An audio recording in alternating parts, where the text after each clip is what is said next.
That's pretty good, Bear. Yeah. Sounds good, Bear. It's not bad for a 19-year-old kid. Welcome to the Bear Grease Render. It's Turkey Week. You guys may not have known it, but it's Turkey Week at MeatEater. That's what I heard. Which means all turkey, all day, all week. Non-stop turkey action. Non-stop. Tune in for non-stop turkey action. Sound like a 1996 DVD. The turkeys don't stand a chance. No, we are going to talk about turkeys today, and it's time. Holy cow. Down here, or depending on where you're at, we could be up here for some people, but down here for a lot of the country. In Arkansas, man, the red buds are budding. Did you notice that on the way here, Cam? Man, whenever I started on the Interstate South, it was just like green. Yeah. Yeah. It's not as green back home. Yeah. Yeah. Well, it's there are red buds out there. What's happening? And it's another mess around with the soundboard. And it's the same scenario when you get this south here, back towards where I live, towards Mountainburg. From there on south, it's even twice as green as it is up this way. I've heard somebody say that for every 10 miles south you drive, spring comes a day earlier. That's probably about right. I don't know if that Never heard that, but distance I like is right, but I know you drive 50 miles south of here, and spring is way earlier, and you get, it just keeps amplifying the further you go. But it's time, man. When the red buds start to pop, turkeys start to gobble. Have you heard a turkey gobble yet this year, Mo? No, but I haven't been out to listen. You hadn't been out. Yeah. Well, we have with us today. I've got Mo Shepherd, longtime bear grease favorite turkey hunter. He's greasy. He's real greasy. Yeah, he's Real greasy. We've got Josh Landbridge, Spielmaker, Bear John Newcomb here, and Cameron Tidwell. Yes, sir. From Missouri. Yes, sir. Very southern Missouri. You're almost Arkansas. I'm almost Arkansas. Yep. Grew up in Pea Ridge. Yeah. Pea Ridge, Arkansas. And then he left the state. Then I left, and I found for the turkeys. So I left for the turkeys. Yeah. And my wife's from Missouri. The turkeys must have left with factor. That's right. Yeah. So just as a little introduction, Mo and Cam are arch rivals at the annual Black Bear Bonanza Owl Hoot-Off. I'm happy when he doesn't show up. For multiple years, y'all have competed against each other. And there's always this big pool of people that are doing a natural voice owl hoot, which we have the natural voice owl hoot competition at the Black Bear Bonanza. And it's a blind judging panel. And they're probably going to have to move me off the panel because I've done it so much, I know who's calling. Yeah. But there'll be new people up there every year, and it's always the same. It's been the same three. Yeah, except when I wasn't there last year. And the year before, Mo and Brian were not in it. Yeah. And then it was like taking candy from a baby. Yeah. You know what I mean? You won. When I won the second time. Yeah. So you've won that contest. Yes, I have beat Mo and Brian once. Yeah. But then the second time they were not there. I think the only reason you beat me, though, that year before that is because after it all, I was talking to Clay, and he said, I kind of recognized your owl hoot, Mo, up there. And I was penalizing you. No, that's not true. That's funny. But, Mo, you've come in second place like multiple times. Yeah, 3 times. 3 times. Oh, that's sad. That's pretty consistent. I've won twice and then got Brian, second or third. What's Brian's last name? Cobb. Brian Cobb. Mm-hmm. And he's won. He's won 2 times. I've won twice. And I've come in twice, 3 times. Yeah. So. And Mo's always a bridesmaid, never a bride. But you got to be pretty good to place the same time every year. That's true. Consistency. It's true. Yeah. Well, Bear's getting a pretty good owl hoot. Getting there. Maybe one day you'll be up there on the stage, Bear. Do you just cruise down the road in your truck, just hooting? Just about. Why do you? I'll tell you, the most developmental time in my owl hooting journey was whenever a bunch of owls flew up to me and they just started hooting in a circle. They're like, "Oh, hey, Bear," and I just listened to them, and then every now and then I would jump in, and they would all kind of stop and look at me. I mean, they knew I was there, but I was just replicating them. Yeah. And I would say my owl hoot got a lot better. Progressed quite a bit just from listening to real owls. Oh, 100%. I mean, they're easy to call in. We've had an owl that's actually been coming to our house, Mo. I just stepped out on the porch the other night and heard him about 300 yards away, and I owled and came back in the house, and 15 minutes later, he's in one of these trees, like right here. And yeah. we had the windows open, and you could hear him, and I'd owl at him, and anyway, we had a little fun little deal. This morning, I called in an owl, listening for turkeys. Really? Yep. I actually have it on video on my phone, but he started hooting, turkeys gobbling, and I could hear him getting closer. And he flew. He just landed right above me this morning. Yep. Were the turkeys answering him? They were answering me, and then they'd flown down. And by the time he was amped up, they'd stop gobbling. How many did you hear this morning? 2. Did they gobble pretty good? They gobbled really well this morning. Actually, it's crisp, and they gobbled good today. Yeah. So, what's the earliest you've ever turkey hunted, Mo, legally? Legally turkey hunting. You see, he took that seriously. Yeah, I was he's like, like, "Let me had to think on that. legally. Yeah. No, have you ever hunted Mississippi, which has a March 15th I've never open? hunted Mississippi, but I've hunted in Oklahoma several years ago. The season opened. It was the 20-something of March, and then the earliest I've ever hunted in Arkansas. It used to open all the time on April the 1st. So that's the earliest dates I've ever turkey hunted. Is April the 1st, and other than youth hunts. Now I'll maybe back that up. Years ago when I still take youth hunts out, but there's been a time or two where the youth hunt was a full week ahead of our season when it opened April 1st. So the youth hunt was, the in March, 26th, 25th, 26th, something or other of March. So, Yeah. So I have taken youth kids out on that hunt during in March. Have you ever hunted Florida? Never Cameron? hunted Florida, but I have killed turkey in Mississippi. Hunted there one time. It's the only place I've ever hunted where I killed a gobbler. Never heard a gobble. Called him up cold. No. Seen him. Put the stock on him. Killed him. Bushwhacked. Yep. Bushwhacked. That's pulled the the best way bear to do it. Newcomb on him? Sure did. Yep, sure did. Man, I don't have any shame in bushwhacking one if it's just what it takes. That You was, know? I don't know how else you'd have killed one. There was a flock of them, and they wouldn't do nothing. So there was literally, it was a public place, and you could tell they would flood it for waterfowl hunting. So it was huge levees, and there was one tree out that I could see from the bottom, and that turkey was standing underneath that tree. So I just ran, climbed where I could see that tree, popped up, and I couldn't see him, and I looked, and he was right here.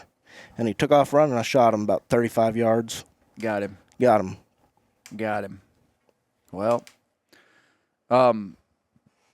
Josh, you've never hunted out of state. Not out of state, no. Yeah. No. Hey, I got to show y'all this. Hey, Mo, you see that picture on the back of that? Who is that? Looks like Mr. Clay Newcomb. Yes, sir. This is the Phelps Prime Cuts diaphragm. You're probably going to tell me package. next that one's named after you or something other. Look, I'm choking up over here. Look at that. My name's on that call. Yeah. Me and Jason Phelps, we really worked on. He sent me. I told him what I wanted in a call. I basically wanted the best of both worlds, which was to me a call that I could purr on, real light purr and kicky run, but also had some real raspy yelps. And I'm not the best caller in the world. I mean, I'm clearly the best caller here, but Where's your circle right there on there in that one chair? no, I don't claim to be the best turkey caller in the world, but I like to call turkeys, and I probably used to be a little more serious about it than I am today. But I wanted one that I could really. Let's see how this translates to podcasting.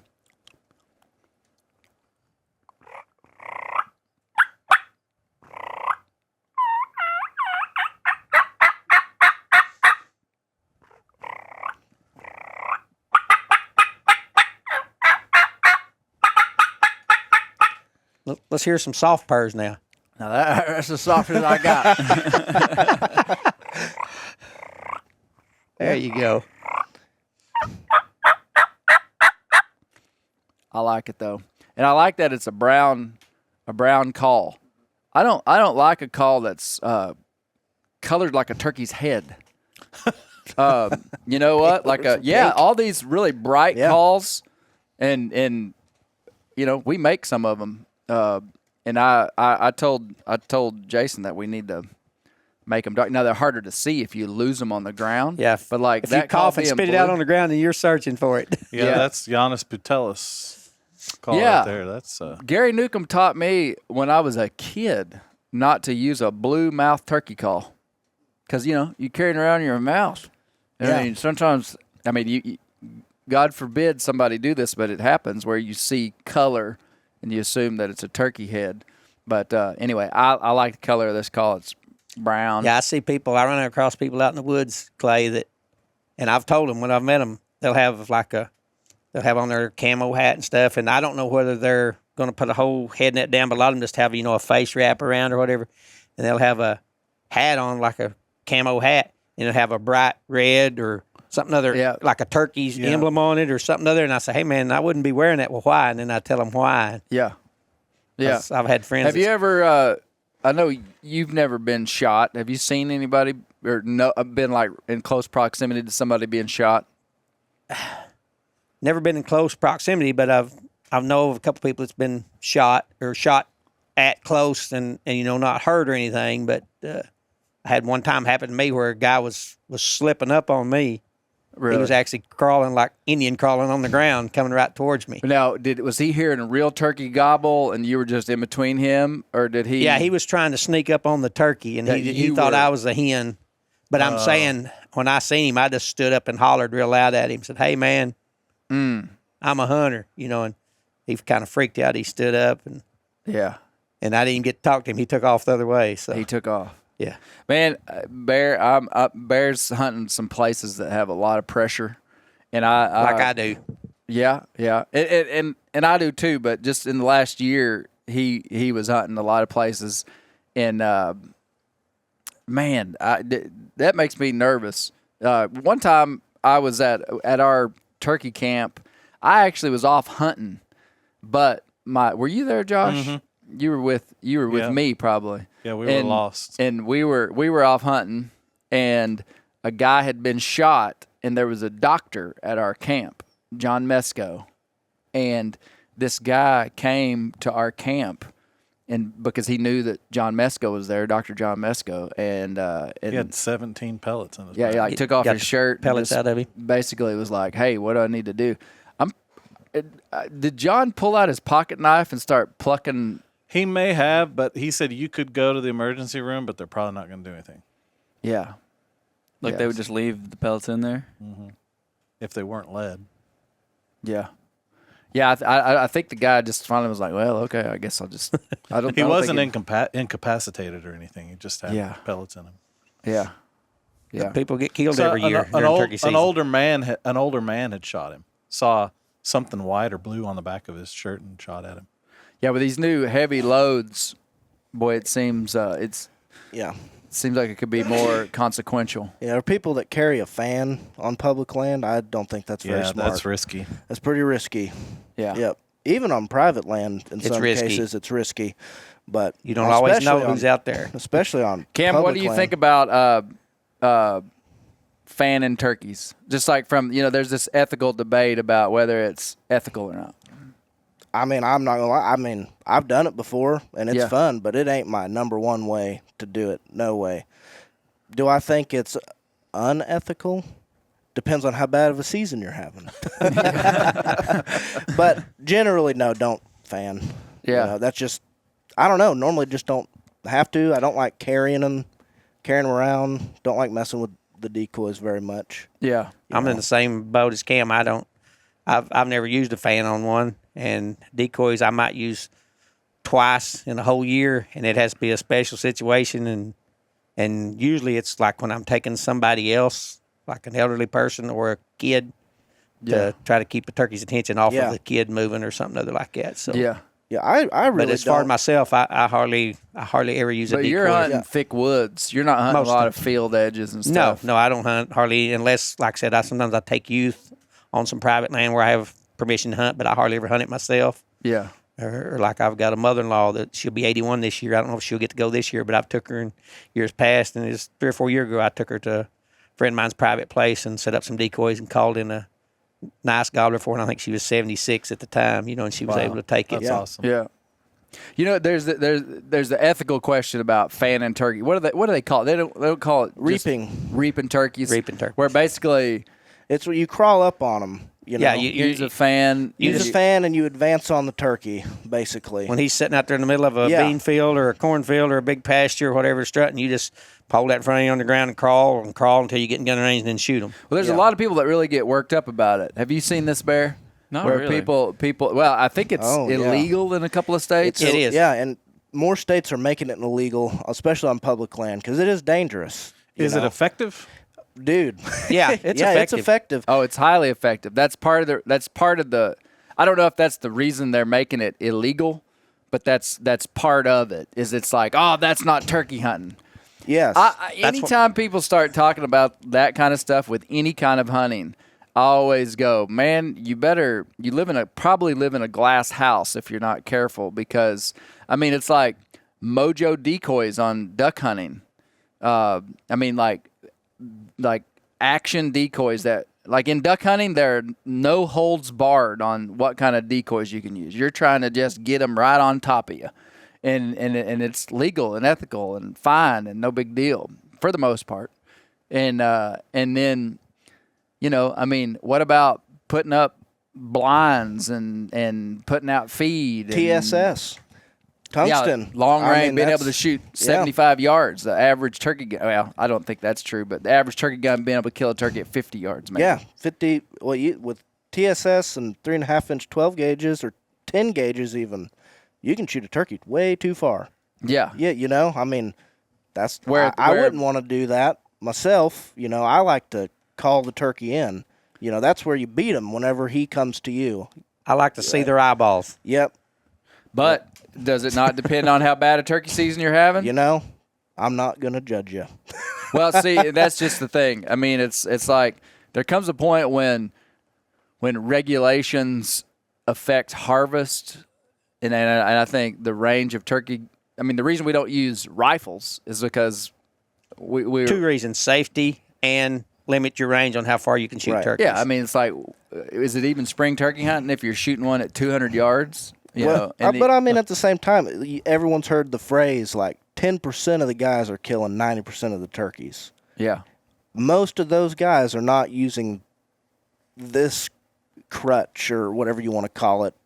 I'd say the vast majority aren't fanning or shooting, turkeys at 75 yards. You know what I mean? Yeah. Like the most of those people love to turkey hunt. That's why they're part of that 10% of people. Yeah. Because they respect it and they love it. I wonder if that's really true, though. I believe it. You think 90% of the turkeys are getting killed by 10% of the people? So it's awfully convenient, because that's a good fishing statement too, Mr. Cam. Well, maybe not. Don't take it verbatim. No, but you know what I'm saying. I do 100%. I do 100%. I agree with him, but I think it's more in my opinion, everybody's opinions, but my opinion is it's the same scenario, but I think it's more of like, especially nowadays with all the extra stuff they've got compared to like when I started turkey hunting 47, 48 years ago, the stuff to help them like fanning or back in the decoys. Stone Age. Back in the Stone Age, Mr. Newcomb. Anyway, I was using an atlatl. But what I was going to say was I think it's more, in my opinion, a 75-25%. I think 25% of hunters kill the majority of the turkeys. Yeah. That makes sense. No, I know that was your point. And even like YouTube. My grandpa, when he grew up, or even Mo, you figured it out yourself, There's all kinds of tips and really good stuff out there. It's what you guys do. You put stuff out there to make people to learn, for people pick it to up learn, and can move out. And it definitely speeds up the process, in my opinion. Yeah. It is. It really is a different game with all the information. And I'm not. It's always an interesting conversation when you talk about reaping a turkey and then all these technological changes that make turkey hunting easier, or make any sport easier. I feel like as long as we're meeting our management goals, it's hard to regulate some of that stuff. But nah, I've never fanned a turkey, but it's not because I wouldn't have done it. I'm usually just hunting in woods where you're not like seeing them from 400 yards away. I wouldn't be above it. Bo, what are your turkey plans for this year? Are you going out of state, or you staying in state? I'm going to start my season out with the Arkansas youth hunt. I've got a 10-year-old boy I'm going to take out. Nice. He's never been turkey hunting before. I'm going to take him. I don't know. I'll probably just take him one of those 2 days, and then that's on like the 12th or 13th, and then I'm going to out into Oklahoma on the 16th and hunt the 16th, 17th, and maybe the 18th if I don't have any luck. The first couple of days, I'm going to stay a third morning and hunt.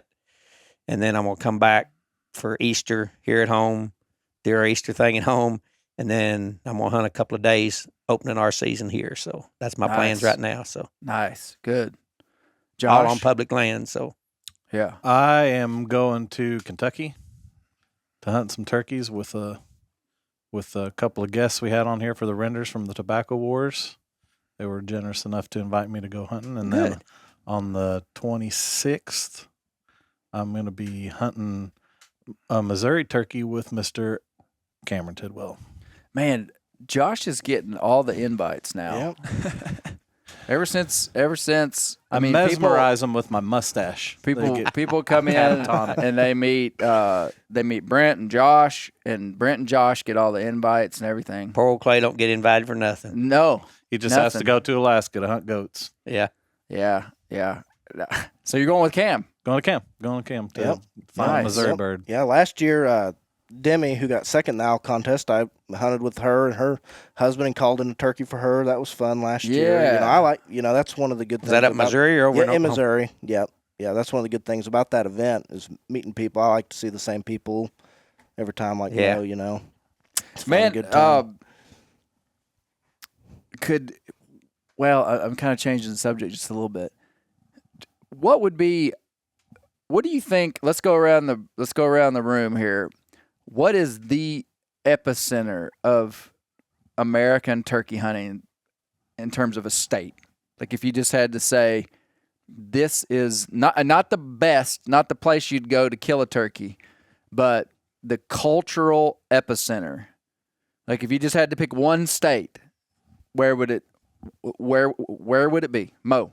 On everything I've read or watched or heard over the years, I would probably say Missouri. Missouri. Do they have And I've never hunted it.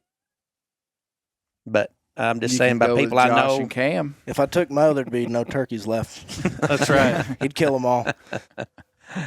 Missouri. Yeah, I Okay. would say Missouri because I've heard of good hunts, great hunts in Missouri when I was a little kid before I even started turkey hunting. Yeah, and I think they had they have some of the biggest harvests in the country. Yeah. Bear, what do you think? Well, I've only ever hunted in Arkansas, but from what I've heard and what you said on the podcast, you've probably indoctrinated me, but I think Mississippi. Mississippi. Now, why would you think such a crazy thing? Well, all the turkey hunters I know from Mississippi seem to be pretty. Are really good. Yeah, seems to be like a religion, Yep. and that's my only real exposure to any other state. I mean, other than I guess Missouri. You didn't have little a bit. father that took you all over the country No. as a kid? Abandoned you, didn't he? And you just made him hunt Arkansas public land. That's it. That's all you got. That's what my dad did too. No, Dad took me to Missouri when I was a senior in high school. Oh, did he really? And Mississippi. I killed a turkey. Well, I wasn't in Mississippi. I hunted Mississippi. But what about you? What about you, Cam? Where is it? So I think there's two different ways to think about it. Missouri is one of them. That's where a lot of reintroduction came from Missouri. Okay. Started out there, It didn't it? started out there, but you hear a lot of people talk about Mississippi, Alabama, Georgia.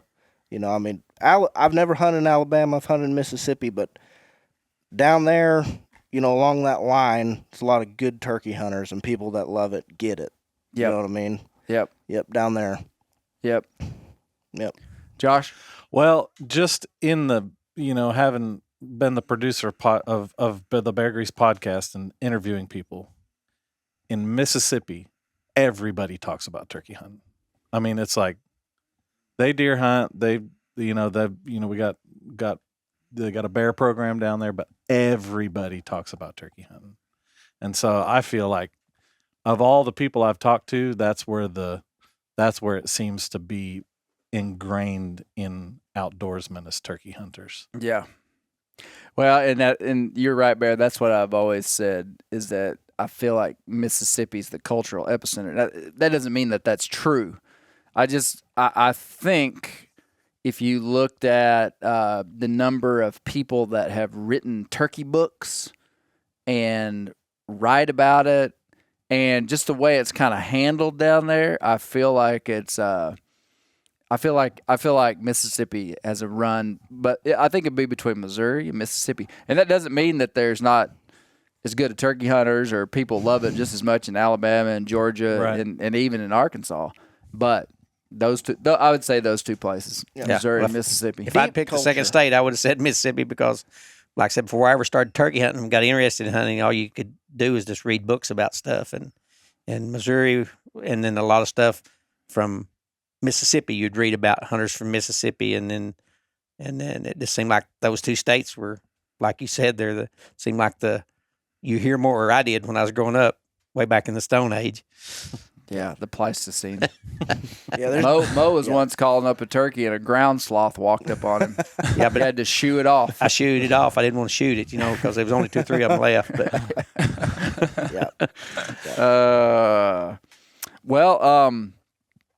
Mo, what was the best hunt you had last year? I got to think for a minute. Probably the funnest hunt I had, because it was tough last year, but probably the funnest hunt I had didn't involve killing a turkey. I took a friend of mine that had never turkey hunted before, and we got out, and it was the second day we'd went. It was opening the season, and we'd heard birds the first day, but never got any within shotgun range of us.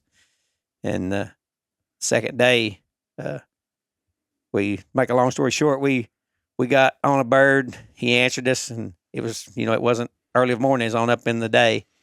And so we walked towards him a ways, and I called again, and he answered again. And so I got us to a spot, and I said, well, let's set up here. And there was an old fence or something other. I think it was like an old web wire fence or something other. But it was just pieces and parts of it. And I looked at that, and I seen where I was standing. I thought, well, I'm within range of that. And I put my friend about 10 yards in front of me. I said, let's just sit right here. And I backed up there and started calling. It didn't take just a few minutes. I seen the gobbler coming. He come in. He strutted right up to that fence. And I was waiting for my friend to shoot. I couldn't see what he was doing other than he had, the gun up on his knees. He didn't shoot or anything. Finally, the turkey quit strutting. He just kind of ducked under that fence and stepped out on the other side and puffed up again right there and just, strutted out and everything. I thought, okay, it's time to shoot. It's time to shoot. That put that turkey at about probably 35 yards of him. And he kept sitting there, and then it turned and started strutting kind of, I think, to our right. And so it was moving past him. And I thought, well, if it gets far enough away from him, if for some reason he didn't shoot it, I think I'm going to go ahead and take the turkey. Well, it stopped and kind of run its head up like they do and looked around. And then it just dropped its head and took off walking straight away like that. And after the hunt was over, I got up and eased down there to where he was sitting. And I said, hey, what happened? He said, it was close enough, wasn't it? Oh, man, he just didn't shoot. He didn't think it was close enough. But that was a really fun hunt because we're good friends now and stuff. We've worked together for a few years, and it was a fun hunt. And he's hooked on turkey hunting now. So that hurt. He's going. How did you handle that? Did you kind of chuckle about it, or were you kind of upset about it? I mean, I know you weren't mad at him. I just laughed at him. So it would have bothered me, man. It didn't bother me at all. Mad. It didn't bother me at all. Watched it walk off. Yeah, I just watched it walk off and everything, and I said, "Hey, we'll get another." And then we went. Then the next morning, the last day of our hunt, that we was hunting together, and got 2 birds to gobbling, and they were coming right to us. This comes back to what we talked about at the first of the show. I hadn't heard no other calls. Hadn't even heard no hens or anything that I could tell was, and these turkeys were just out of our sight, kind of across a draw, and they were just, gobble, gobble, gobble, gobble at each other or gobble at us. then about that time, I heard one of them perk real loud, and then boom, boom, boom, like 3 shots, and 2 guys were running towards them. Had snuck up in on them there. I don't know if they hadn't heard us or what they was doing, but anyway, they shot at them on the run, didn't kill the turkeys. Turkeys run and flew off, and that hunt was over. So, but that second day I was telling you on that was probably my favorite hunt of the year was out there. I called in several young birds last year that I passed up. I was just had my mindset because our turkey numbers are low that I was only going to take one of his a big mature. I could tell was a 4 or 5 year old gobbler, and I never called any in like that down here, but that I could get a shot at. But man, talking about a turkey going under the fence, this actually happened 2 years ago. But I was hunting with Lake Pickle and Jordan Blissett down in Mississippi, and we heard birds at daylight, and we went after them, and we made 3 different on the 3rd setup that morning. These birds were kind of just hung up in this little pocket and really wouldn't move much. And we started on one side and set up and called, and they'd answer us but never come. So we made a big circle around them and basically got to the edge of the property. And we called, and one of them cut us off, and he called and he gobbled again, and we knew they were coming, so we sat down. And I'm 20 yards from a fence line in a pasture that's not ours. So we're on our land. But you're 20 yards from the end of your land. We're 20 yards, and we're looking into this kind of open field that we can't hunt. Turkeys live on property lines. Yeah. Yeah. They do. And so, as I remember it, Jordan was back behind us, and he was doing most of the calling, and me and Lake are kind of set up, right in range of the turkeys. But I was supposed to be the shooter on this deal. And sure enough, the turkey goes quiet after he cut us off like twice, and we feel like he's coming. And sure enough, I see him coming up the fence line on the other side of the fence. And so I'm just like fixated on that. Here's this turkey, and I can't shoot it, And he comes to just like perfect gun range, but on the other side of the fence, and I'm not going to shoot him, like period. And I think that Lake scratched the leaves. He reached down, and I was fixated on the turkey looking, and I just hear Lake behind me, and I hear leaves scratching, and I go, Lake, he's looking at us. Quit moving. I thought Lake was just moving around, and Lake knew exactly what he was doing. He had his hand down where the turkey couldn't see him and was scratching the leaf. I thought he was just moving around, and I'm like, Lake, quit it. Well, that scratching turned that turkey, and he dips under that fence and comes up on the other side. And somehow my eyes were playing tricks with me still on which side of the fence he was. Just imagine a 5-strand barbed wire fence and this turkey just within 3 feet of it. And I was pretty sure I saw him go under it, but they just kind of glided under it like water. And so the turkey's just right on top of us. And Lake, and I go, is he on our side of the fence? And Lake's like, shoot. And I go, that's not what I asked you, Lake. I asked you, is the turkey on, that's what I'm thinking. Yeah. And I'm like, is he on our side of the fence? And he goes, he's on our side of the fence. Boom! Shoot, and the turkey's he's just right there, just right on the fence line, but on our side. And anyway, yeah, that fence about got me. Are you hunting with a 20 gauge? Turkey hunting with a 20 gauge? Yeah. Mo? I hunt with the 12. Hunt with a 12? 12. Hunted with a 20 last year, but usually with a 12. Okay. What was your favorite hunt from last year? Opening day last year, I hunt with my best friend, my cousin Tanner, every year. And we've went into this same public piece 3 years in a row and killed 4 turkeys out of it. So, it's pretty good, but it's hard to get to. You got to float upstream, and you can't get a big boat in there. And my brother and our other friend went further down, and their story gets very interesting. My brother got bit by a snake, but they killed 2 turkeys. Wow. Everything's fine. But anyway, back to me and Tanner. The first turkeys that we set up on, they were on the private, but they typically work back into this bottom because we've been there. We know the area.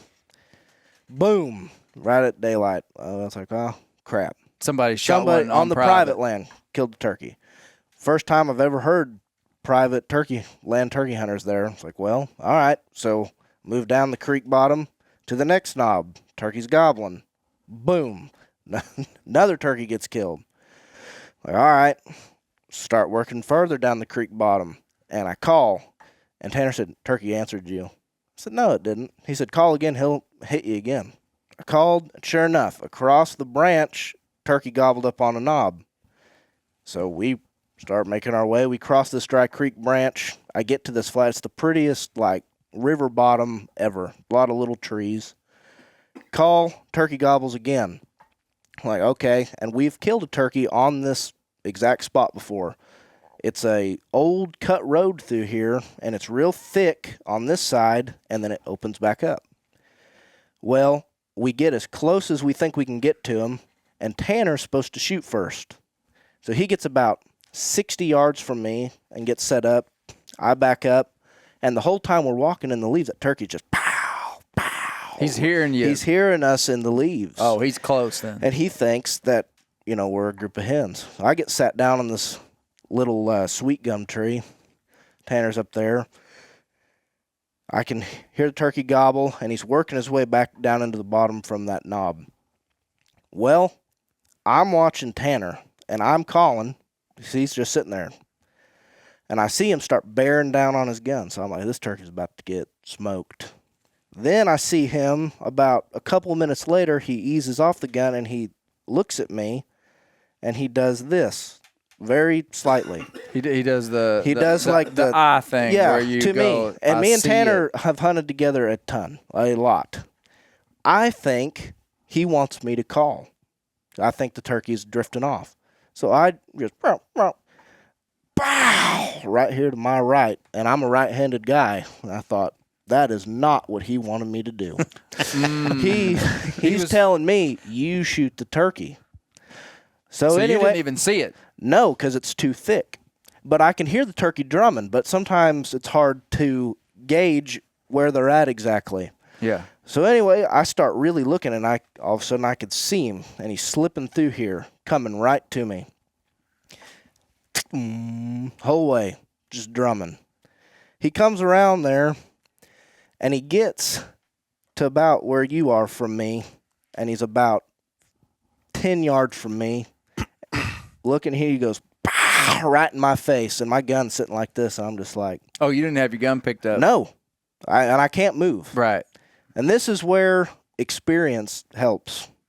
If I'd have been younger, I'd have just tried to swing, but I knew... if I just wait, because he's strutting a lot, eventually that thing will turn. And when he turns away from me, I can make a big move. So he gets, like 5 yards from me, and he putts. And when he putts, Tanner calls at the turkey calms right back down. And he starts strutting, and then he turns completely away from me. And as soon as he turns away from me, I swing, and I have a red dot on my gun. And the butt of the gun was on the center of my chest. But I got that red dot on his head, pulled the trigger, and he was done at like 15 yards. That was my best hunt last year. Yeah. And last year was close. Yeah. Last year was a good year. It was a little slow compared to normal, but it was good. That is a good story. Yeah, it was a good one. That is a Dang. good story. Well, Bear, we know your best story from last year because you told it on the podcast. Yeah. Bushwhack turkey. That one was I was hunting public land. I'd found some turkeys on public land. I scouted before, found some Wait turkeys. a minute. You can't. You're going to tell this story. Yeah, you better not tell this one because you're gonna tell it for the actual podcast. Oh, really? Yeah. Okay, well, I'll tell a different one that happened last year. Oh, okay. I walked about 2.5 miles into a spot that I knew was a big bluff, and you could hear, you could see way off. There was, a big mountain off to the left, and there was a big mountain right in front, and then I was on kind of like the corner of another mountain. So it was like a river was flowing, and then, a creek met into it, mountains on all sides of it. So it created this really big bowl that you could hear really good down into, but it was just way back there. And so I hiked in there at 11 o'clock at night because I had to do something in town. And so I drove out there at night, hiked back in there 11 o'clock, stayed the night. And then I woke up that morning and I owl hooted off this big bluff where you could see real far, expecting to hear a turkey down there in the bottom. And I heard a gobble back behind me about maybe 250 yards. And so, and I had the self bow. I forgot to mention that. I had a self bow and I was hunting with a decoy. So I had like a backpack with, Dave Smith decoy in it. And so I go back over to where I heard that gobble, and I get about 100 yards from where I thought I heard it. I set out the decoy, and I called, and 2 gobblers just light up, like just right there. And so, I was thinking it's perfect. I got buried back in a cedar tree, and I kind of broke some limbs and had the hen decoy out 10 yards from me. And those gobblers were just like gobbling, and I only called once, and you could just tell they were just out there strutting, and they were just like getting upset, but they just wouldn't break. And after a little while, they quit gobbling, and so I just kind of sat there and was going to wait them out. I actually think I texted you. I think you were on the MeatEater tour. You were on the live tour. Oh, yeah. And I texted you and was like, I've got some birds out here that I'm waiting out. And I waited for probably a good half hour, and they didn't come. And so I gave just like a couple real soft calls and scratched the leaves, and never heard them again. Okay, so the gobblers were gone, and I waited there for about a full hour. Never saw them. So I start walking back kind of towards my truck because it was just a one-day hunt. And I get to this saddle that was just covered in turkey tracks. And I'd seen deer going through there, and I've seen bear tracks in there. So it was just like a good spot for critters to be. And I called a little bit just to see if I could hear anything. And I set out the decoy and sat next to a tree and waited there for a while. And eventually I was like, well, it was late morning, and I was like, I'll take a nap. And then I walked to the truck because, it was a long way. And so I fell asleep. And I don't know how long I was asleep, but I woke up because I was hearing something that I thought was like a woodpecker hitting my tree that I was on. And that's what I thought whenever I was like half asleep. I was like, what I on have earth no is that? recollection of this story. And so I kind of like wake up, and as I start to like kind of come to, like, the transition from like sleeping and thinking you hear something to like reality, I realized that's a turkey like right next to me. What was he doing? It was a hen. And so I like rolled over, and there was a hen like 3 yards from me, just clucking, walking, looking, and clucking. And I had that decoy out there. And anyway, she just kind of walked on by, and I went back to the truck. Never heard the gobblers. Never heard the gobblers. Never heard the gobblers. But I took a nap, and the hen I was thought you were 3 going to yards from say me. the hen was pecking on your Osage self bow. I bet I know right where he was at. You recognize that spot Yeah, by the way he described it. from this and this and this and bear tracks and And that turkey saddle tracks and give it deer away, tracks. though. Yep. Shucks. Your spot burned by Mo Shepherd. Spot burned. That's a really good turkey spot, isn't it? Cameron, do you have like a favorite story that you would tell that like, just if you Man. had to tell one? I have a lot of. I've turkey hunted. It's always involves my cousin Tanner. So I grew up turkey hunting. My uncle is like Tanner's dad is like the best turkey hunter I know. Like whenever you think of someone who's killed a lot of turkeys and know what they're doing, woodsman, think of my uncle. That's him. Well, Brian owns a dairy farm in Missouri, and that's where I cut my teeth and learned to turkey hunt at first. And a dairy farm is not the public land that you guys are talking about. I mean, it was good turkey hunting, and I haven't hunted there in years. I kind of leave it for the kids and like my wife and Tanner's wife. Well, me and Tanner, we were driving around the dairy farm one time, and there's a big sycamore tree off the corner of this road, and it's right before dark, and we seen some turkeys in that tree. And we said, we're gonna kill these turkeys. And I wanted to kill a turkey with my bow. Never killed a turkey with my bow. Don't recommend bow hunting for turkeys, but I wanted to. I was like, I think I was a freshman in college. So anyway, we get back to the house. We're like, we're gonna set up down here. Brian's like, are you sure those were turkeys?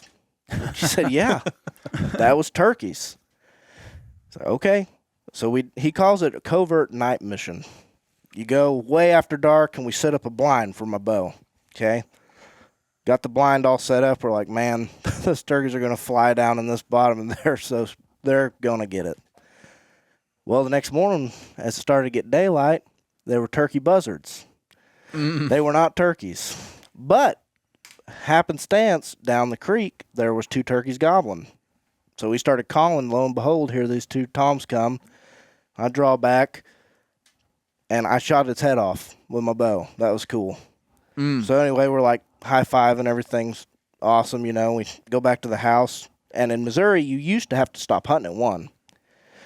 So Brian was like, hey, you guys, there's a lot of time left. You and Tanner go try to shoot another one. So we just hung my turkey up in the tree by the house.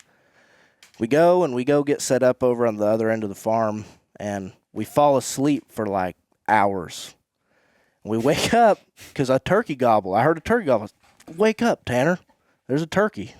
It's like, there is no turkey. No, are y'all back in the blind? No, a different spot. No, Okay, different gotcha. part of the farm. Gotcha. Well, lo and behold, a turkey starts gobbling his absolute brain off. I mean, every breath. I've never heard a turkey gobble this much. Just, ow, ow, ow, ow. Andy Brown would say, and oh, what the goblin he'd done. And and I'm telling you, Tanner, you know, we grew up, you know, it's like, we're calling, he knows where we're at. The turkey's going to come up here. And it was like 12:45. And I told Tanner, I said, Tanner, let's go kill that turkey. And he was like, okay, we'll go kill him. So we start off towards this turkey, and we start going down this little path. And when I say he's gobbling everybody, I mean legitimately. Ow, ow, ow. So we know right where he's at. So we keep slipping. And so Tanner's in front of me, and he goes, I see him. And all of a sudden, you start hearing this, yip, yip, yip, yip, yip, yip, yip, yip, yip, yip, yip, yip, yip. I'm like, what in the world is it? This bald eagle is dive bombing this tom. And that's what that turkey's gobbling at the whole time. Just pow, pow. Bald eagle. Tanner slipped up there and rolled that dude, and we got a picture of both of us with them 2 turkeys. Really? Yep. I'll never forget, the turkey's head was purple. Dang. From being frustrated, I guess. It was full on purple. It was not red, white, and blue. He was just gobbling at that bald eagle dive bombing him. Yep, that eagle was just. I thought you were about to say you got a picture with both of them talking about the bald eagle and Yeah, the turkey. No. I actually thought the turkey that he shot the head off was going to like come back to life. 'Cause the way he said it, he said, A we just zombie hung it turkey. right in the tree. Nope. That trust me, he was not going anywhere. Wow. Yeah. I never heard of a bald eagle. Do you think he was trying to catch that That turkey? same year, my Uncle Brian, he found a dead gobbler with big talons in it. Huh. A bald eagle. Yep. Huh. Thanks a lot, America. Yeah. Yeah. Mo, what's your best story? And you've told us several on the podcast, but like if you just had to tell one, because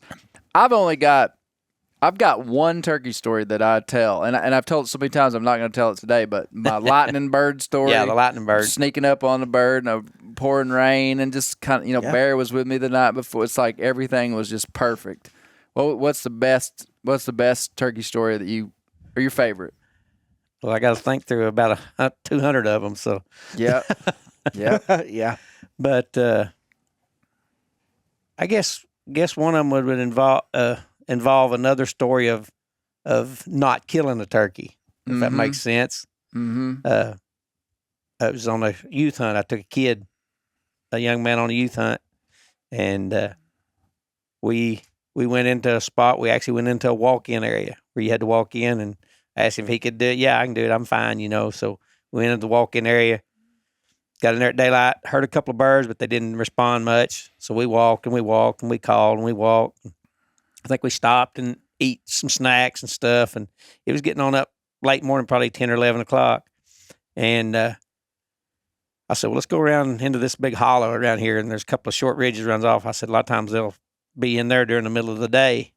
And sure enough, we got around there, and I called, and I heard a turkey. Then I heard another one. Then I heard another one. And they were all in the same area. And I said, well, let's get right here on this little point. I said, you sit right here in front of me, and I didn't want him out of my. He was. I mean, he had his hunter's ed and all that, but I still want him right there close to me. Mm-hmm. So he was probably 5 foot in front of me against a tree, and I was right behind him in another tree. And I started working those birds, and then they congregated together like they do sometimes, kind of together, but they were still separate on a couple little ridges. And I never forget, they just hushed up for a while. And I remember him kind of looking over his shoulder, saying, he said, "Where'd they go?" And I said, "They're still down there, I bet." I said, "Just wait, we're going to be patient." I don't remember how long it took, but finally one of them got fired up again. And then all of a sudden I heard like, gobble, gobble, gobble, gobble, gobble. Just like 3 of them in a row, just bam, bam, and they were sounding like they were together then. So I was thinking, well, they made us be big jakes, And I thought, well, still a jake's, legal for a kid here in Arkansas. And so I kept working them. And then I seen them come up on the ridge below him down there, below us. And there was 3 big old longbeards. I mean, dandy turkeys. And they just started working their way. They'd kind of do like they do. They'd kind of pop at each other, pop through. I know everybody's turkey and see them. They'll pop at each other and they'll go back to strutting. And, and it took a long time. Finally, they got up there. And I was watching him. He got his gun up on his knees and stuff. And they got close. They was probably 30, 35 yards of us. And they was right in front of him. I thought, he's got to have his gun right on one of them. And I waited till they kind of separated a little bit. And I thought, well, he's surely going to kill one of them, And I just, what I call, I don't know if I call it a put or purr or whatever. I done like 3 fast purrs to make them raise their heads up. And I done that, and they raised their heads up. And I was watching him this whole time. And I was ready for him to just go like that and shoot. Well, his gun was right there like this. And when I went perp, perp, perp, like that, they raised their heads, and I think they all 3 gobbled. Just in unison, and boom, he shot. He didn't even put his head down on his gun or anything, so he shot plumb over the top of the turkeys. And they took off a flying and running, took out there, and I sat there for a little bit, and I eased down their team. I said, "I guess you didn't get one of them, did you?" He said, "No." He said, "I don't know how I missed." I said, "Which one was you aiming at?" And he sat there a little bit. He said, "I think the one in the middle." I said, "Where was you aiming at?" And he said, "I think I never did look down my sight." And you said, "I think you're right." Yeah, and we laughed about it, but it was a good lesson for him. And then I took him on hunts after that, and he killed turkeys and stuff. So that was kind of a lesson for him too. So, man, you talked about them turkeys gobbling like that. Me and Tanner went to Nebraska one time and got permission from this farmer. He said there was turkeys in this creek bottom right before dark, and we talked about it earlier, owl hooting. Man, I am just hooting my brains off at the top of this ridge. You just, nothing. Turns out, barred owls don't live in Nebraska. And I would have thought that a turkey would gobble at that, but man, I was hooting my brains out. They would not answer me owl hooting. So how'd you get them to gobble? That coyote howled at them. It was just his owl hooting. That's why they wouldn't gobble. Yeah, So. yeah. I'm glad gobbled at Mo. I'm glad Mo's not a judge. Yeah. But man, that I've never heard so. I mean, it was just right on top of each other. Yeah. And they kind of gobble weird out there. You know, them Rio Merriam hybrids. Yeah.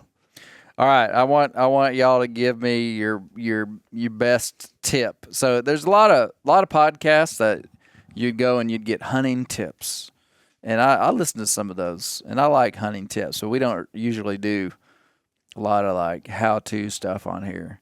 But Cam, what would you if you were just given a turkey hunter just a nugget of wisdom, what would you say to him? And don't give me this generic stuff like just be patient and I'll tell you this. I got 2 things. Okay. Number 1 is boot leather equals beards. Okay. You got to walk. You got to go. If you don't go, you're not going to get them. That's the only way you learn is to hunt a lot of turkeys. Yep. Number 2 is pattern your gun.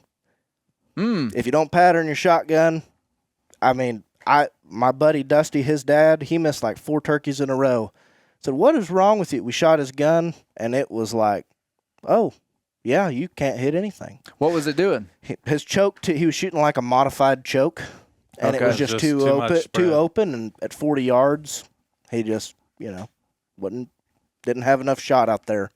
Yep. Yep. But that's my 2 tips. Yep. What Okay. distance do you pattern your gun at? 35 yards is where I 35 pattern yards. my gun. I feel like that gives me the best room for, I don't know. Like, I like a pretty uniform. So medium distance. Yeah, but I like a pretty uniform, pattern. I shoot a red dot a lot of times, so it's pretty easy to sight it in. And I like, I don't know. Some people like to shoot at the neck. I like to put that dot right on the white cap of that turkey's head. Right on the head. And so it's like I'm splitting the difference where some of the pattern goes high, some of the pattern goes low, but the dead center, it goes right where that turkey's head is.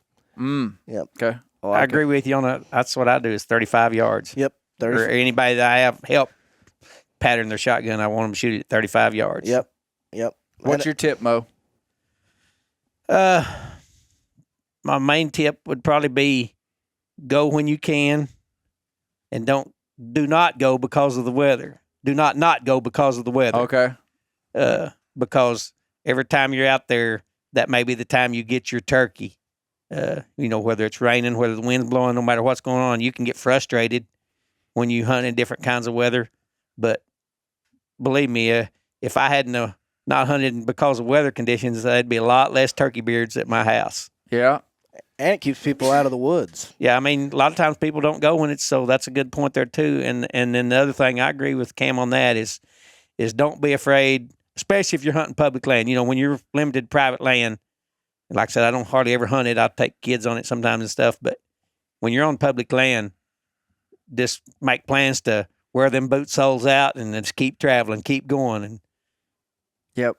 And one other tip I will say is whether you're on private land or whatever, when you go into a place, so many people I've hunted with or take with me, we'll go into a place, hunt our way all the way into a place. And then I say, well, we ain't heard anything. Well, let's go back to the truck or let's go back to where we're at. I said, well, let's go back. But I said, let's hunt the same way we came in here. Yep. I don't know how many turkeys I've killed, come right to the exact same area I went in on.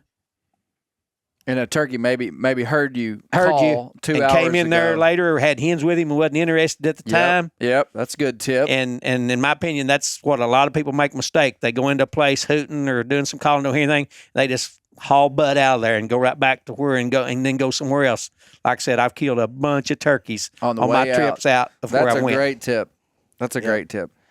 I'll tell you what, I have 2 tips. The first Follow me. is go with Mo or Cam or Bear.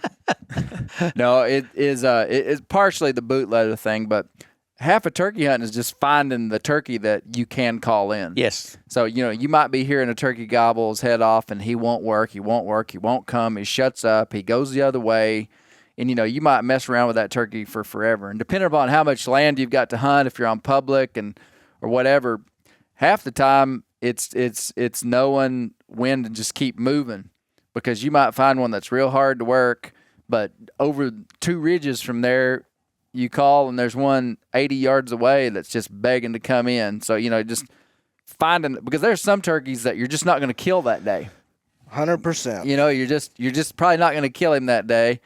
And knowing when that turkey is a hard one. You might come back the next day and kill him just fine.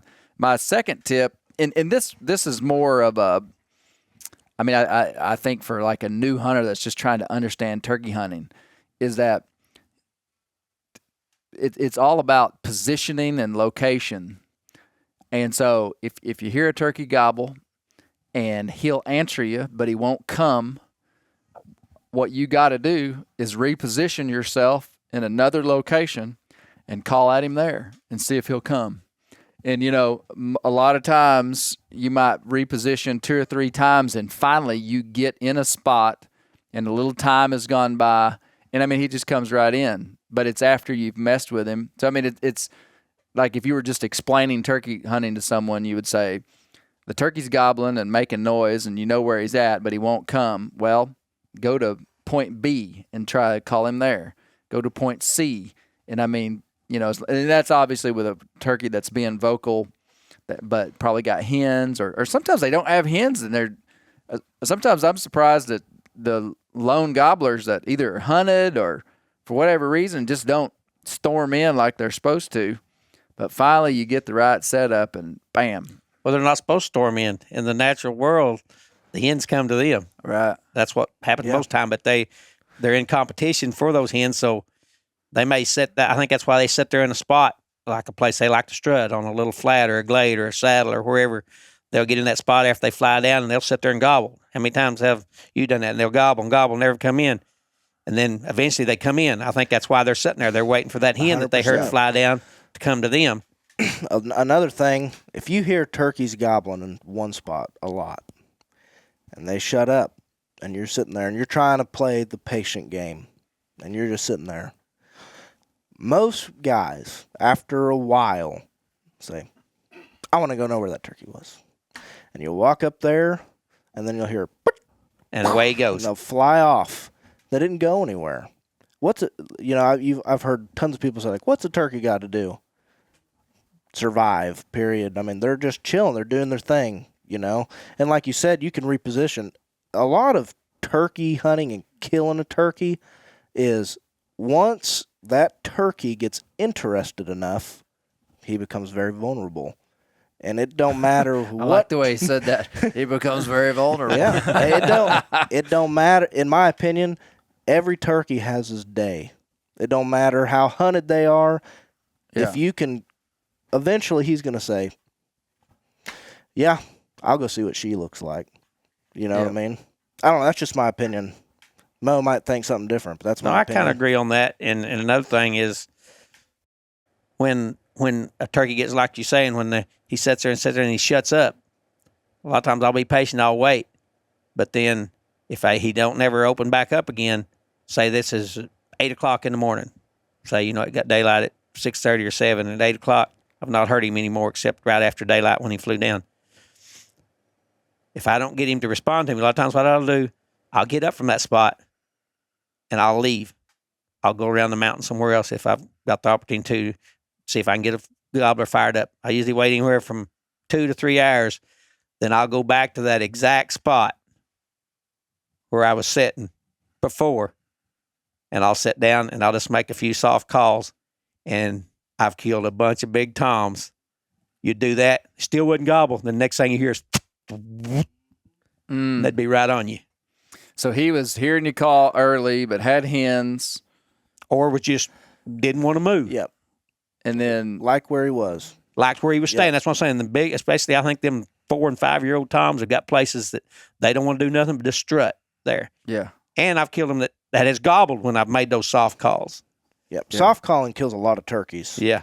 Yeah, but soft calling kills turkeys. And like I said, I've killed a lot of midday gobblers, mid-afternoon that I would messed with that morning, and they would never respond. They'd gobble, but they would never come towards you or anything, and go back to them places later in the day, whether it's at 9 o'clock, 11 o'clock, 2 in the afternoon, whatever you got time to do it. But that's why when I go turkey hunting, turkeys don't have no time frame. They got all day. Yep. And the next day and the next day. We're on a time frame. Yep. Well, I've got to go back to work tomorrow, so I got to get this turkey called in today. Yeah. So I think of that, and I also think of, he's talking about tips, so I'm going to spit this one out there.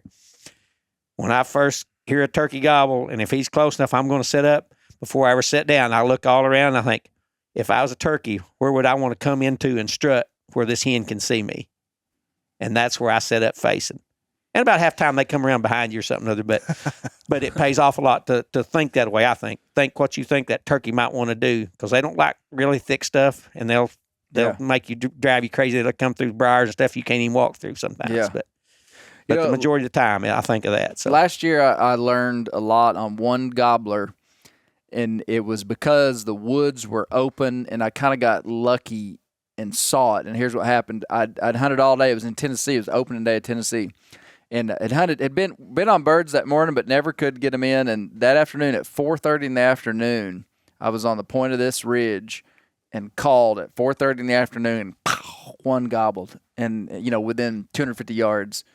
And I was like, that's encouraging. I thought maybe just shock gobbled at the hen and maybe wasn't that interested in coming. Sat there for probably a minute and kind of figured to where I'd sit if he answered again, but wasn't that worried about. I didn't really about think him he was coming in, coming. yeah.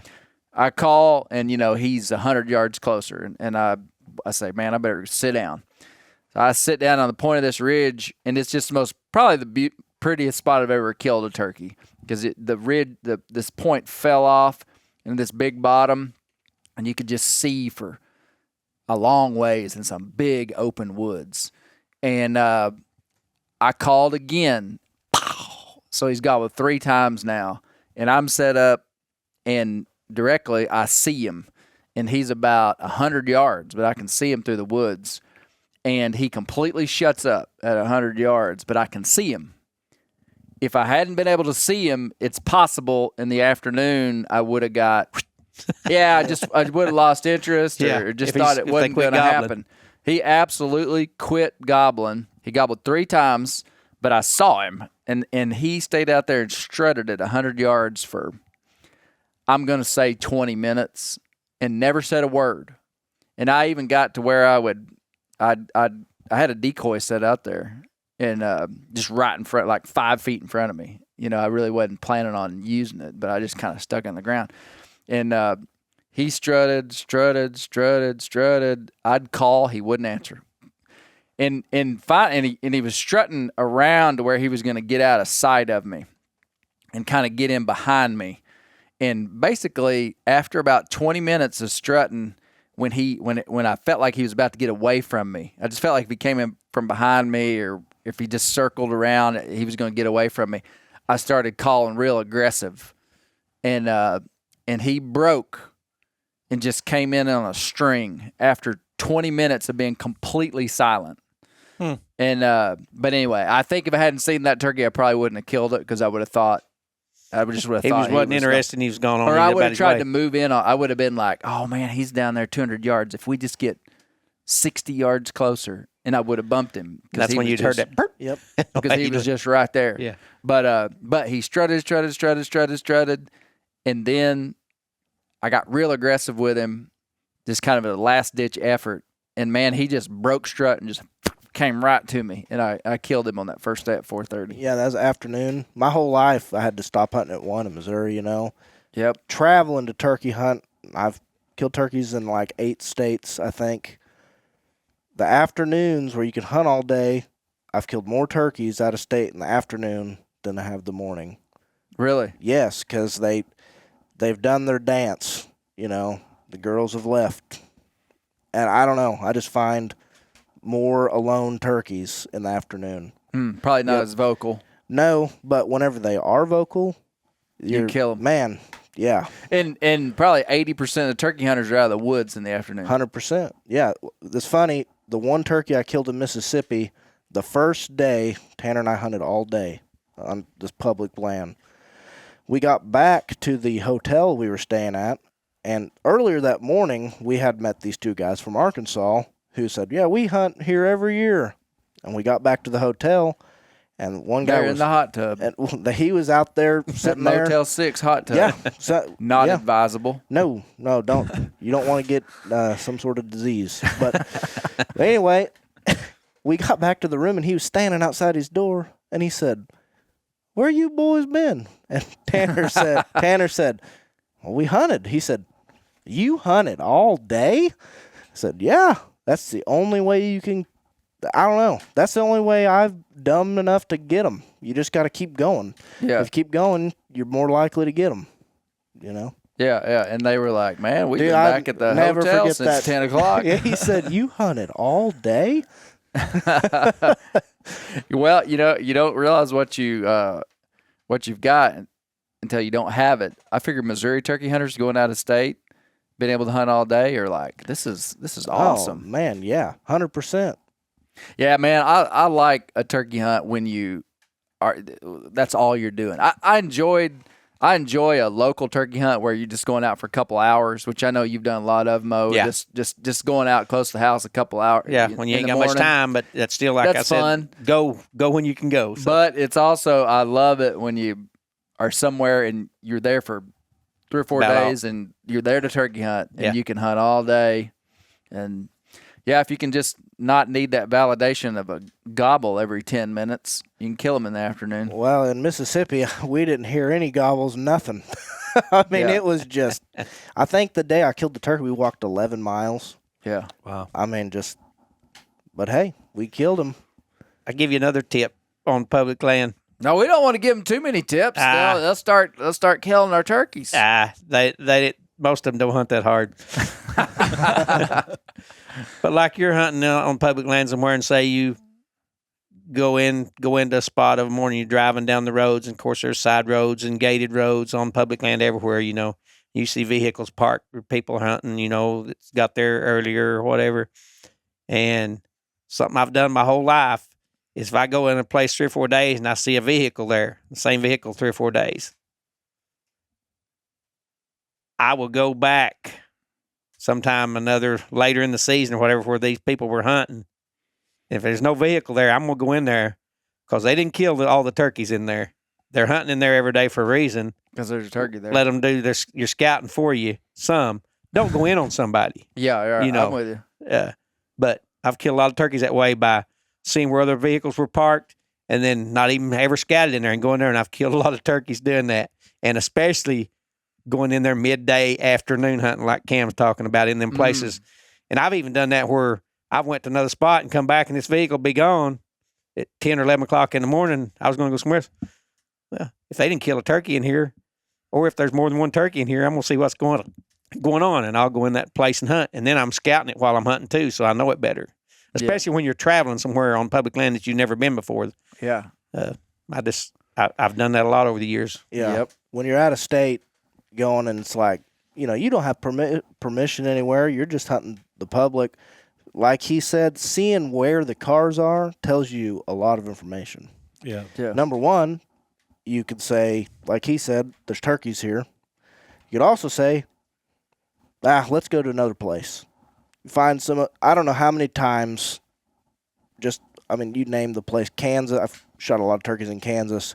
You'll see cars parked at these walk-in hunt areas. You'll drive for hours. Before, you used to be able to hunt wherever. Now you got to draw a specific zone in Kansas. Right. But, not being afraid to just take off and go in any direction. Just wherever. Yep. So many times killed turkeys doing that. Just getting away from the people. Yep. Yep.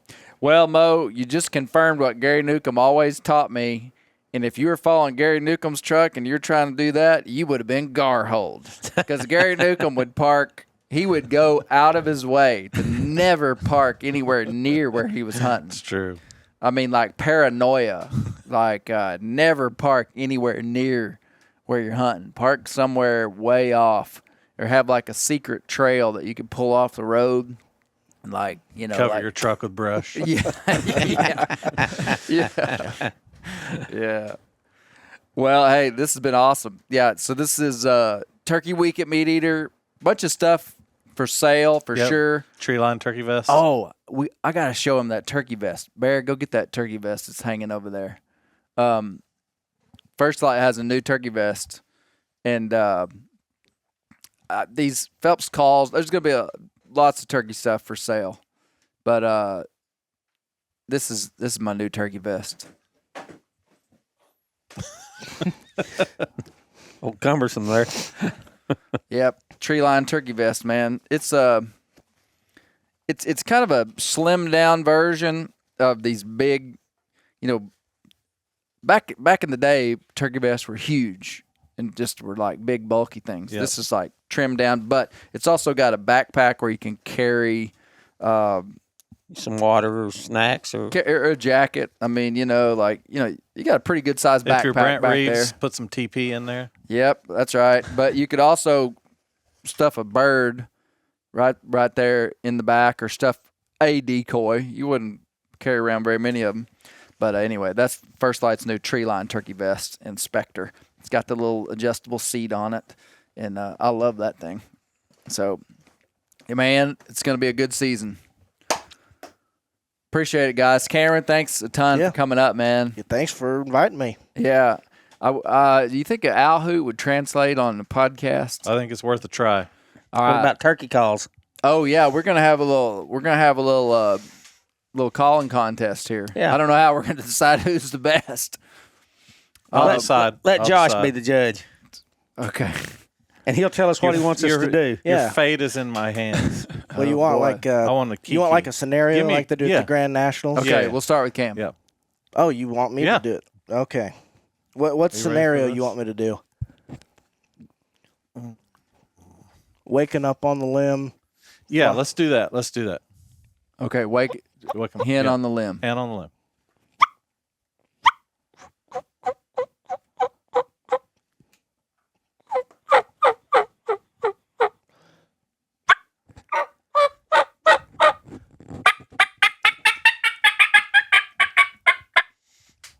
Nice. They're flying off the Nice. limb. Little Okay, fly- That was Bear. nice. Little fly down. Okay, you understand the scenario, right? And I'm not a super experienced turkey caller, so I'm not super familiar with that. Is that just They like call it a tree yelp Yeah, to start. tree yelp, and then he flies down. Like what it would sound like if a hen was roosted over you and Yeah. the sun started to come up and She's flew waking down. up and wanting to Just like let a- the world know, especially old Big Tom over there where like she's real at. soft yelps and then some big You plucks? tell me. You're the All right. artist. This is your canvas, brother.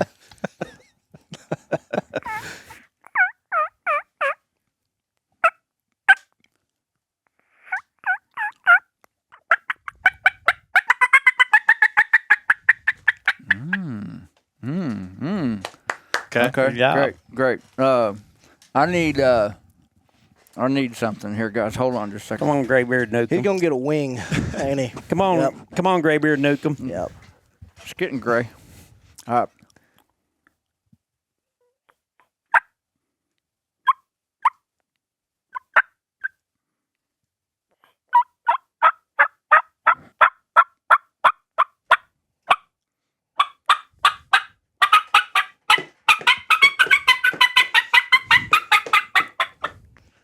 Oh. Not Pull bad. out the multimedia experience. Realism. Okay. All right, bad. Mo, you're up. You want my hat? Nah. You don't need He it. doesn't need it. If you got a beachy hat on your leg, make them think you're a turkey flying down you.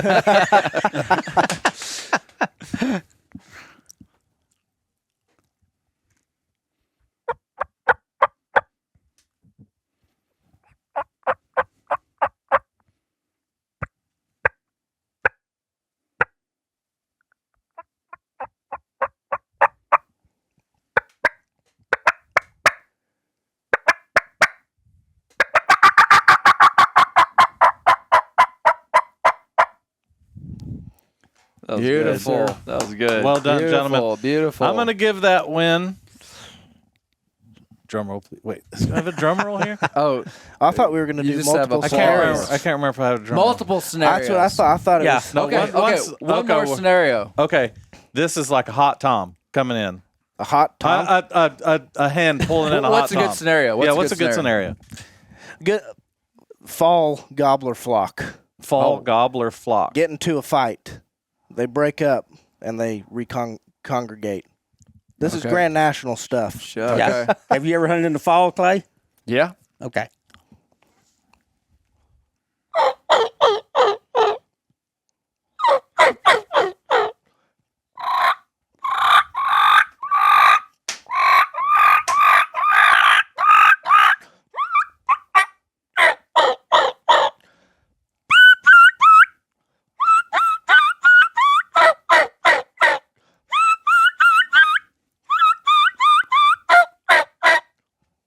Wow. So was that supposed to be a That's gobbler gobblers. yelp? Yeah, That's a group of gobblers. That's a group of gobblers. Yes. Wow. They get into a fight, That was good.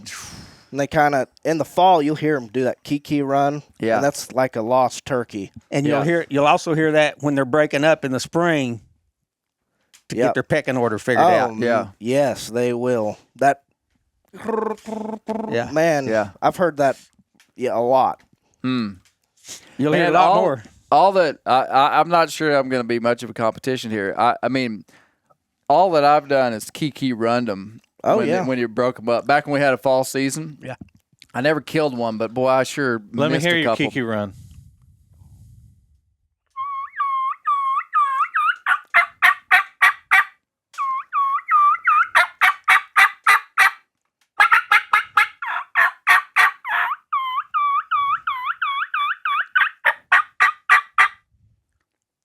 It worked. That's good.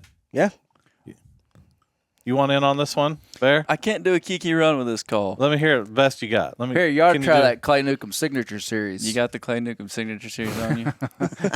I got a brand new package which we can't open. Shucks.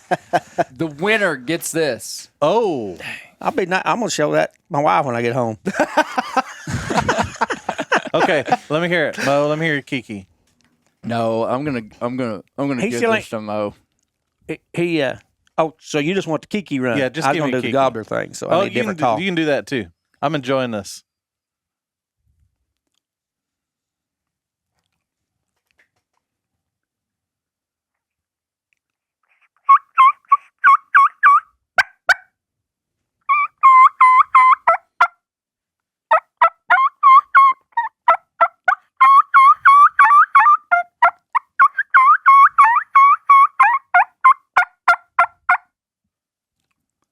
I like it. Kind of a coarse That's too call. hard. This Can you is- gobble the diaphragm?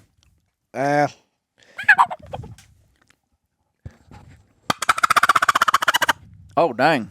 What'd you do? What? I put, Yeah. Put it in front of your mouth. yeah. What kind of call is that? This is my all-time favorite call. Well, I don't know if can I talk about it on this podcast. Sure. What is it? It's Yeah. a Rolling Thunder Kevin Taylor collection Nice. KT4. Nice. So what'd you do? You put it up? I put it on my mouth and I kind Are of you like blowing in or sucking in? Are you blowing out or sucking in? Now what are you doing? like He's just puffing air across Yeah. it there. yeah. I can't do it, but I can't do it. I got a nephew that can do that. I can't. Do I'm it. sorry. I can't do it. I mean, and then a lot of guys they'll like Yeah. Yeah. Yeah. do that, but I think it sounds better the other way. That sounds good.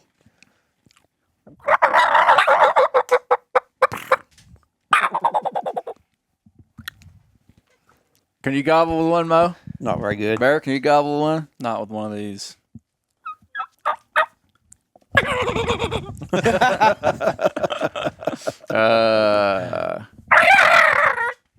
Yeah.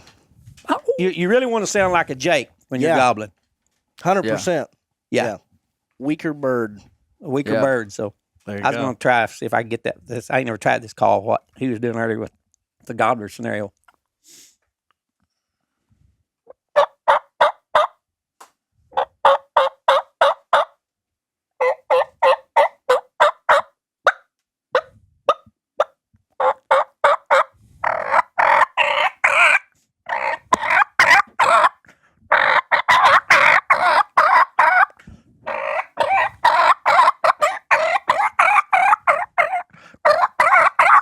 It's a fight. Yep. Oh, that sounds good. So it's hard to pick a winner, I bet, Josh. It is hard to pick a winner. Everybody's a winner. Everybody Everybody a winner. gets to participate. Hey, for real, would you try these out if I gave you a pack of them? 100%. All right. Yeah. I got one for you. Well, I'll give Mo. I want you to have that. You can you tell me what you think of those. I'll send you a picture with this I holding got, in my I got hand. another pack. I'll give you. All right, yeah. I'll send you a picture with one of them in my. But I'm not going to use that Clay Newcomb one. It don't look very good. So. Well, did you have a winner or no? I don't want to steal the winner, but it feels like it's kind of tough. It felt. No offense, second place, but that was pretty good. Cameron had a good one there. All right. Yeah, he was really good with Where's that. our applause on there? It's the lower right-hand button, isn't it? Oh, No. No. no. Oh, hold on. Good job, Cam. Congratulations. Yes. Congratulations. The crowd just has gone wild. The Bear Grease Grand National Champion. Yeah, if I was voting on him against me, I'd vote him as a winner, and mainly because he was really good on that gobbler pecking order stuff. I mean, Yeah, he yeah. done it perfect. So Yeah. Well, thanks, guys. Yeah. Good luck this season. Keep the wild places wild, because that's where the Bears are.